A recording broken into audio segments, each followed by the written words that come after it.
Hello and welcome to my channel. I'm going to show you a way I'm using to copy a dimension line. I found that if your defaults aren't set up to what you're currently working on, your dimension lines can require a lot to get them to the format you want.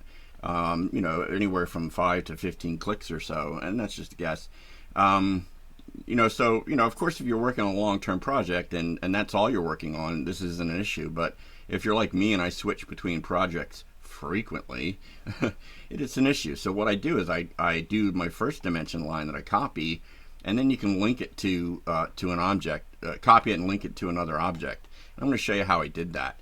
So first, I want to we got to do housekeeping, and housekeeping is I want to encourage you to head on over to Patreon and take a look for York Van Haver, Real Thunder, and Kurt Kremensky. There are three people I know of on Patreon that do a lot of work for FreeCAD, and they deserve your support. Sorry, and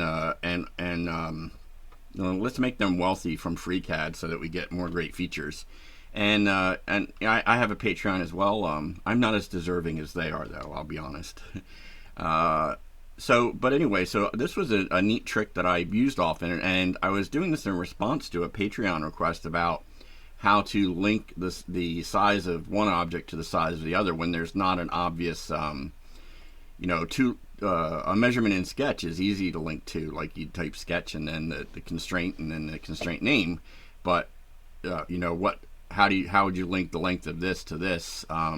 You can do it with the line the edge name or the vertexes, but they change, so that can really wreck you. But the dimension line might be a better way. I don't know, it might not be, but it does work. So let's figure out how we can do that.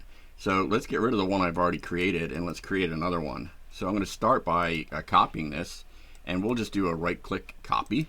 You could also do Control C. Now I'm going to unlink this, but it doesn't seem to do anything, and I could be wrong.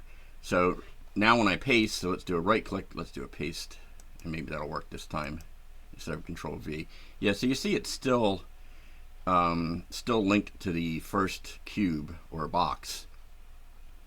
So let's change that first. So I'm going to click on the ellipsis to get my link list. Now, if I just did the cube, that doesn't give me anything because I need it to be a specific edge. But what's not obvious is that you can just go over and click on the edge, and then it gives you the edge. And I think I could probably click on. Let's try it. See if I can. Let's see if I can click on the vertexes, which they're hard. Vertex 2 and vertex 6. Yeah, so you can do that as well. So now that object's linked, even though it hasn't been updated yet. So if we change the state, didn't recalc. It'll recalc eventually. So now I'm going to move it. And it's linked to both. Let's change that. So we want to get rid of that. Didn't know it could do that.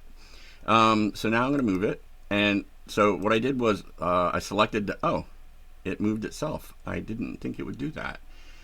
So the only thing I have to change, so that blows the fun of the video, which is moving the dimension. So let's try one that doesn't have a link, so you can just see how that does that. And it's still got some remnants in there of so this one's going to be completely unlinked. Let's get rid of the link altogether. Okay, so this one's not linked at all. So what I would have, darn it, I did it to mine. Well, we'll review that, how you link it. So to move it, you can select a dimension just like you select any other object, and it will move everything. So say let's move it back, or I moved it to a random spot. No, let's move it back. So we do the whole thing. So we have a whole cycle. So I'm going to move it to so I'm matching the endpoints is how I move that. So now I'm going to select it again here, because it'd be hard to select from here. So you need that ability to select from there. So I have my dimension that I want to move. I'm going to use the draft move tool, and I'm going to select the endpoint of the line. So now I don't want to end up randomly in space. I don't want it there. So I'm going to hit the X key to restrict to the X axis. And then I'm going to snap to the endpoint of this cube. So it's restricted to the X axis, but even with this cube on the Y axis, or on the X axis. Okay. So that's how you can move it if it doesn't move by itself, which I'm excited that it does that. So let's try this again so you can see it again. So we're going to do cube 1, and if I can get those vertexes again, I'll be amazed. Vertex 2. Vertexes are usually hard to select, and oh, I didn't even jinx myself.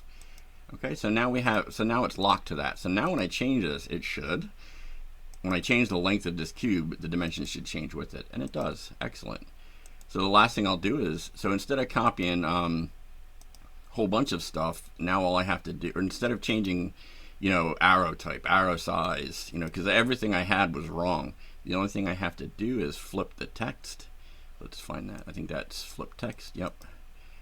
I would like all the text stuff to be in one group.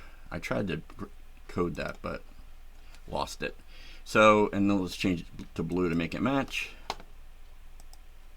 And to make it look like a draft or like a construction. And there we go. And that's it. That's that's a little bit of a way to it goes much faster once you've done it a few times and you're not doing it on a video. So I hope that gives some of you a tip and you learn something from it. And make sure you subscribe and click the alarm bell. That really helps with my numbers. And and numbers equals ads equal revenue, revenue equals more video. All right, thanks. I'll see you next time.